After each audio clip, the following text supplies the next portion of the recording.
आजचा आमचा प्लॅन होता एकदम फिक्स. आपली बाईक काढायची आणि थेट अर्नाळा बीचवर जाऊन मजा करायची. पण म्हणतात ना, नशिबात काहीतरी वेगळंच आणि खूप भारी लिहून ठेवलेलं असतं. आम्ही आपली गाडी सुसाट पळवत आगाशी गावातून निघालो होतो आणि अचानक समोर हनुमान मंदिर दिसलं. म्हटलं गाडी थांबवूया आणि गदाधारी हनुमानाचा आशीर्वाद घेऊया. पण गाडी थांबली मात्र. आमची ही 2 पिल्लं अदिती आणि अधिराज गाडीवरून उतरल्या उतरल्या सुपा करत थेट समोरच्या एका मोठ्या मंदिराकडे धावत सुटली. आम्हाला वाटलं काहीतरी गडबड आहे, पण त्यांच्या मागे धावत गेल्यावर आम्हीच थक्क झालो. समोर एक अतिशय देखणं असं महादेवाचं मंदिर होतं. आम्ही कुतूहलाने आत गेलो आणि काय सांगू मंडळी, तिथे गेल्यावर समजलं की हे तर भीमाशंकर मंदिर आहे.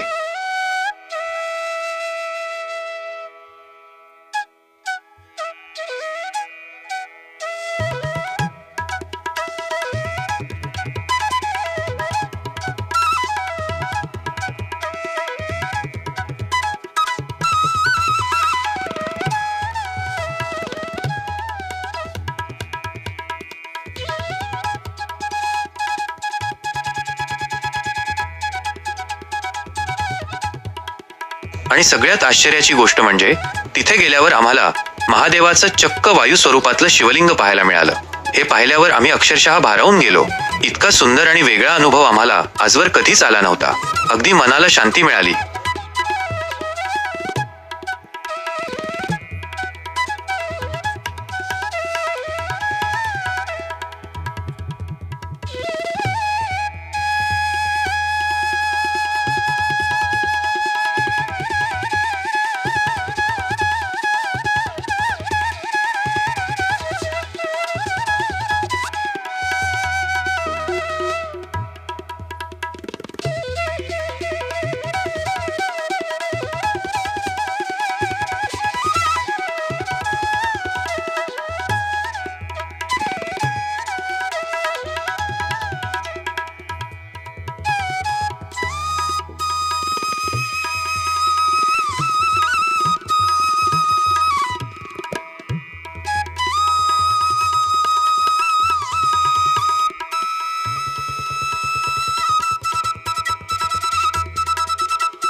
बाजूला शीतला माता आणि अंबा मातेचं सुद्धा खूप प्रसन्न मंदिर आहे. तिथेही आम्ही नतमस्तक झालो. आता एवढ्या पवित्र ठिकाणी आल्यावर ही मुलं थोडी शांत बसतील असं आम्हाला वाटलं होतं, पण आमचा तो समज त्यांनी 2 मिनिटातच खोटा ठरवला. दर्शन झालं नाही तोच ही दोन्ही कार्टून पुन्हा सुसाट सुटली.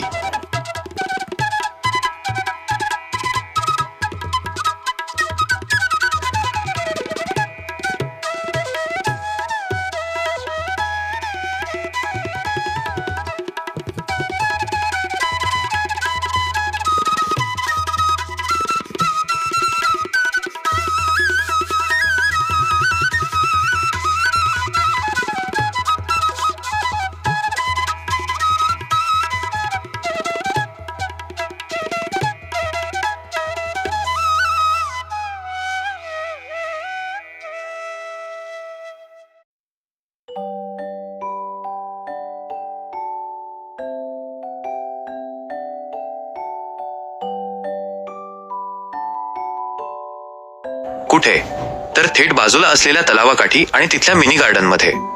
बापरे, तिथे यांची जी काही मस्ती सुरू झाली. कधी तलावातले मासे बघ, कधी बागेत उड्या मार. अख्खं गार्डन डोक्यावर घेतलं होतं त्यांनी. आम्ही फक्त त्यांच्या मागे पळत होतो.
शेवटी तलावाकाठच्या मारुती रायाला पुन्हा एकदा नमस्कार केला आणि आमची ही बच्चा पार्टी आता पूर्ण बॅटरी डाऊन झाल्यावर थंडगार आईस्क्रीम फस्त करायला निघाली आहे.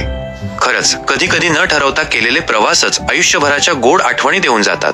तुम्ही सुद्धा अर्नाळ्याला आलात तर आगाशीतल्या या वायू स्वरूपातल्या शिवलिंगाचं दर्शन घ्यायला नक्की या.